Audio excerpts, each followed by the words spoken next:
Yeah, here's one of the guys who can tell you I'm okay, all right? Here, hold on. You want to call your mother or something? You gotta get back from here. Wow, you gotta get back. All right. We've heard reports of secondary explosions after the aircraft impacted, whether in fact there wasn't something else at the base of the towers that in fact were the coup de grace to bring them to the ground. When you're down there, Dan, you hear smaller secondary explosions going off every 15 or 20 minutes. And so it is an extremely dangerous place to be. And I'm surrounded by firefighters who are just watching helplessly. They've had to suspend their rescue operation, and they're just watching a burning hulk of building right now. The front part of the World Trade Center has completely sheared off, as well as many of the upper floors. And every few minutes you'll hear like a small sort of a rumbling sound, almost like an explosion sound, and another chunk of it will come flying down into the street. Rick Sanchez has been there throughout this morning for us. Rick, tell us where you are and what the latest is. Well, I'm in that area, if you're familiar with this area of where West Broadway and Hudson come together right at Chambers. That would put us about a block and a half away from the site of where the explosion was. That area has just been evacuated because police have found what they describe as a suspicious device, and they fear that it might be something that could lead to another explosion. Obviously, there's a real sense of caution here on the part of police.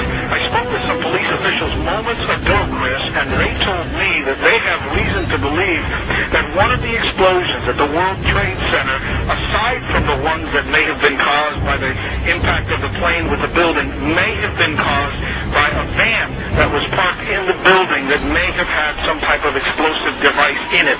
So their fear is that there may have been explosive devices planted either in the building or in the adjacent area, and that's why they're being so cautious.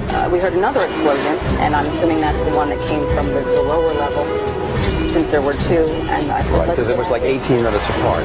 Well, this is the first explosion, and there was a second explosion in the same building. There were two explosions. Okay. Federal agencies that were down there do believe that there was some sort of explosive device somewhere else besides the planes hitting. NBC's Pat Dawson is close to the scene of that attack. Pat? Just moments ago, I spoke to the Chief of Safety for the New York City Fire Department.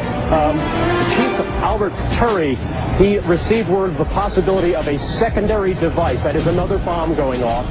He tried to get his men out as quickly as he could, but he said that there was another explosion which took place. And then an hour after the first hit here, the first crash that took place, he said, there was another explosion that took place in one of the towers here. He thinks that there were actually devices that were planted in the building. The second device he speculates, was probably planted in the building. First one and then the other. Some say after secondary explosions. We understand now there has been a secondary explosion on Tower 2. If you wish to bring anybody who's ever watched a building being demolished on purpose knows that if you're going to do this, you have to get at the other infrastructure of a building and bring it down.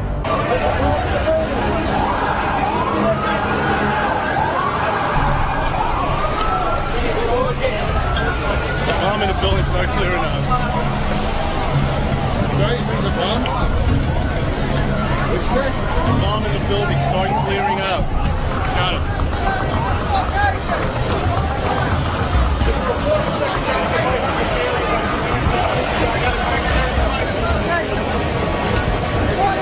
One explosion caused, because here's now what we are starting to learn about the succession, or what someone obviously hoped would be a succession of explosions. The first bomb that was in the federal building did go off. It did the damage that you see right there.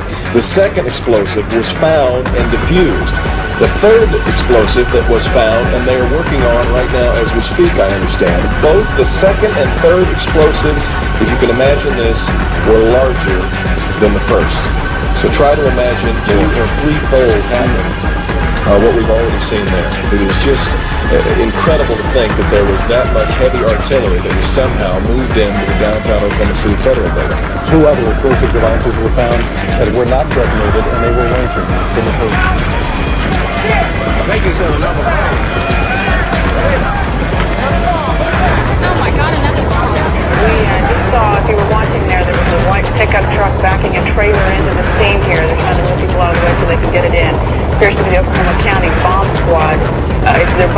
disposal unit, essentially is what it is, and it is what they would use to, if the report that we gave you just a few moments ago turns out to be correct, that they have found a second explosive device of some kind inside this building, they'll back that trailer down there, and the bomb squad folks will go in, and they will use that trailer. You see the bucket on the back there, so this is how they would transport the explosive device away from this populated area to try to do something with it. The Justice Department is reporting that a second explosive device has been found in the AP Murrah building in downtown Oklahoma City.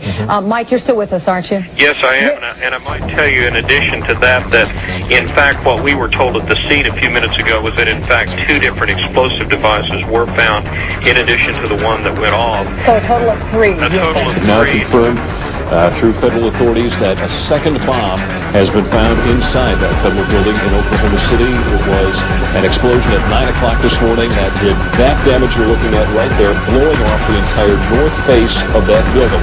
Again, you're looking at the north face there. A second bomb was found on the east side of that building. A bomb squad is on the scene. That second bomb has not exploded. We don't know quite the status yet, if they've managed to defuse it, but it has been confirmed that a second bomb was found on the east side.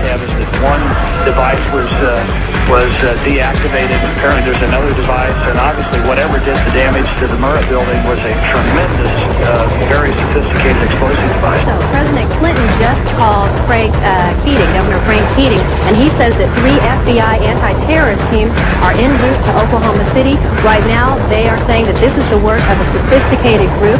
This is a very sophisticated device, and it has to have been done by an explosive expert.